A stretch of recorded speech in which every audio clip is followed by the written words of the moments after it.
आप देख रहे हैं फास्ट ट्रैक न्यूज झारखंड, जो आपको रखे अपडेट। झारखंड में प्रस्तावित नगर निकाय चुनावों झारखंड म्युनिसिपल इलेक्शंस को लेकर सियासी सरगर्मी तेज हो गई है। नेता दलों से समर्थन पाने की होड़ में है, भले ही चुनाव गैर दलीय हों। भाजपा का शहरी क्षेत्रों में दबदबा रहा है, जिसे तोड़ने के लिए सत्तारूढ़ झामुमो कांग्रेस गठबंधन रणनीति बना रहा है। ये चुनाव राज्य की राजनीति पर गहरा असर डालेंगे और सभी दलों के लिए प्रतिष्ठा का विषय बन गए हैं। झारखंड हाईकोर्ट में सहायक आचार्य नियुक्ति कक्षा 6 से 8 मामले की सुनवाई हुई। 2 वर्षीय बीएड कोर्स धारकों को चयन से बाहर करने पर झारखंड कर्मचारी चयन आयोग ने सुप्रीम कोर्ट में लंबित मामले का हवाला दिया। कोर्ट ने अगली सुनवाई 17 फरवरी को तय की है। एकल पीठ ने पहले ही 2 वर्षीय बीएड डिग्री धारकों को चयन प्रक्रिया से बाहर न करने का निर्देश दिया था। झारखंड हाईकोर्ट ने ईंट निर्माण के लिए मिट्टी खनन पर महत्वपूर्ण फैसला सुनाया है। अब ईंट भट्ठा संचालकों को पर्यावरण स्वीकृति और प्रदूषण नियंत्रण बोर्ड से संचालन की अनुमति लेना अनिवार्य होगा। उन्हें अपनी कमाई का एक हिस्सा district mineral foundation trust DMFT में भी जमा करना होगा। प्रधानमंत्री मोदी ने सियालदह बनारस अमृत भारत एक्सप्रेस का ऑनलाइन उद्घाटन किया। यह ट्रेन जसीडीह पहुंची और इसका जोरदार स्वागत हुआ।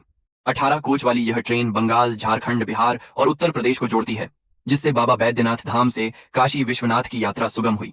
ये व्यापारियों और तीर्थयात्रियों के लिए फायदेमंद है, जो सप्ताह में 3 दिन चलेगी।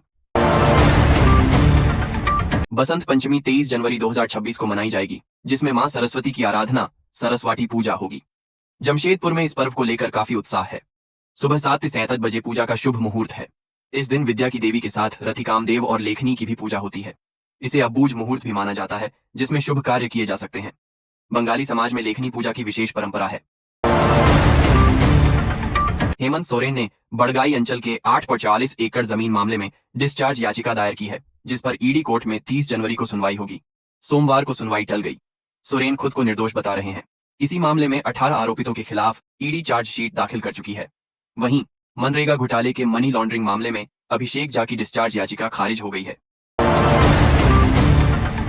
रांची रिम्स में सरकारी स्वास्थ्य सेवाओं पर जनता का भरोसा लगातार बढ़ रहा है। वार्षिक रिपोर्ट के अनुसार एक साल में 8.5 लाख से अधिक ओपीडी और 78,000 से ज्यादा इंडोर मरीजों का इलाज हुआ। 63,000 से अधिक सर्जरी की गई, जिनमें जटिल ऑपरेशन भी शामिल है। रेडियोलॉजी और लैब जांचों में भी रिकॉर्ड वृद्धि दर्ज की गई, जिससे रिम्स झारखंड के लिए एक महत्वपूर्ण स्वास्थ्य केंद्र बन गया है। झारखंड के वित्त मंत्री राधाकृष्ण किशोर ने अबुआ दिशोम बजट 2026-37 पर बैंकर्स के साथ चर्चा की। उन्होंने बैंकों से कमजोर तबकों, खासकर महिलाओं के आर्थिक उत्थान में सहयोग का आह्वान किया। सरकार नारी सशक्तिकरण के लिए प्रतिबद्ध है, जिसके तहत मनिया सम्मान योजना चल रही है। वित्त मंत्री ने बैंकों को कम से कम 100 गांवों को गोद लेकर महिलाओं के सशक्तिकरण पर काम करने का लक्ष्य दिया, ताकि बजट जनहितकारी और मिसाल बन सके। झारखंड में गवर्नमेंट ई मार्केटप्लेस जेम के माध्यम से लगभग 8,000 करोड़ रुपए का कारोबार हुआ है, जिसमें 1.5 लाख से अधिक ऑर्डर पूरे किए गए। रांची में आयोजित जेम एक्सीलेंस इवेंट में डिजिटल खरीद को बढ़ावा देने और नई सुविधाओं से परिचित कराने पर जोर दिया गया। कार्यक्रम में सर्वाधिक खरीदारी करने वाले विभागों और उत्कृष्ट विक्रेताओं को सम्मानित किया गया। साथ ही भविष्य में एआई तकनीक के उपयोग से खरीद प्रक्रिया को और पारदर्शी बनाने की बात कही गई। बोकारो के गोमिया प्रखंड में हाथियों के झुंड ने 30 वर्षीय सब्जी व्यापारी रविंद्र कुमार दागी को मार डाला। रामगढ़ निवासी रविंद्र अपनी मारुति ओमनी से लौट रहे थे, जब सिमराबेड़ा के पास हाथियों ने उन्हें घेर लिया और वाहन से खींचकर जान ले ली। चतरा के मयूरहंड में 82 वर्षीय सेवानिवृत्त पंचायत सेवक राम भरोसा सिंह पर देर रात 1 दर्जन नकाबपोश उपद्रवियों ने घर में घुसकर हमला कर दिया।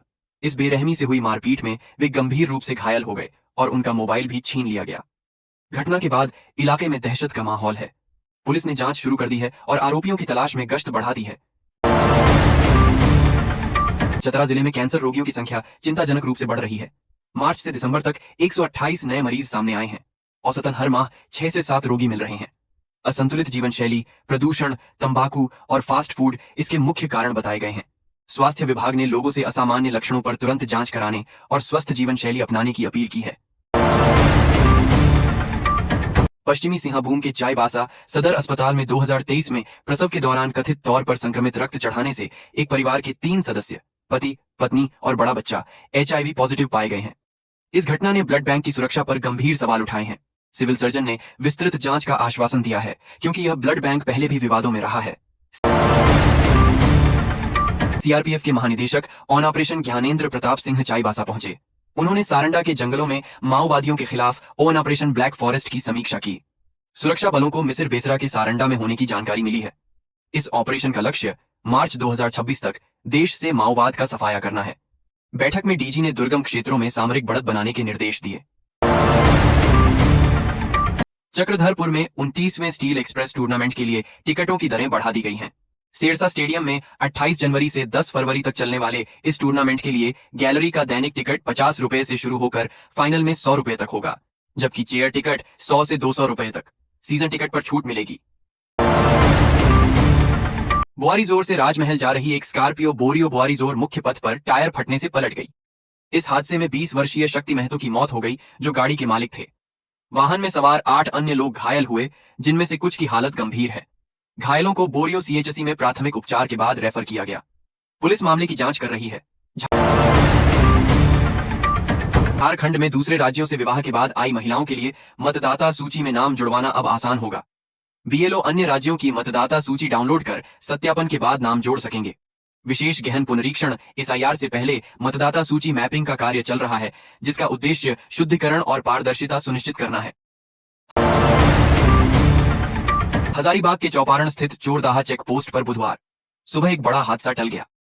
बिहार जा रहा एक अनियंत्रित टेलर ब्रेक फेल होने के कारण श्री विनायक होटल के पास एक घुमटी में जा घुसा। टक्कर से घुमटी पूरी तरह क्षतिग्रस्त हो गई, लेकिन गनीमत रही कि उस समय कोई मौजूद नहीं था। चालक को हल्की चोटें आईं। घटना के बाद मौके पर भीड़ जमा हो गई और पुलिस जांच कर रही है। घोड्डा के पत्थरगामा में न्यायिक मजिस्ट्रेट की पत्नी वंदना साह को गोली मारी गई, जिनकी हालत गंभीर बनी हुई है। उनके शरीर से अभी तक एक गोली नहीं निकाली जा सकी है। पुलिस हमलावरों का पता नहीं लगा पाई है, लेकिन विशेष जांच टीम एसआईटी गठित की गई है। पुलिस वंदना के देवरों से पूछताछ कर रही है, जो इस मामले में आरोपी हैं। पारिवारिक विवाद और तलाक का मामला भी सामने आया है। पलामू पुलिस ने अफीम तस्करों और अवैध खेती करने वालों पर शिकंजा कसते हुए उनकी संपत्ति जब्त करने की प्रक्रिया शुरू कर दी है। पिछले 1 दशक के मामलों का डाटा खंगाला जा रहा है और 400 से अधिक लोगों पर एफआईआर दर्ज हुई है। पुलिस तस्करों की संपत्ति का आकलन कर वैध स्रोत न बताने पर उसे जब्त करेगी। यह कार्रवाई नक्सलियों की संपत्ति जब्ती के बाद की जा रही है।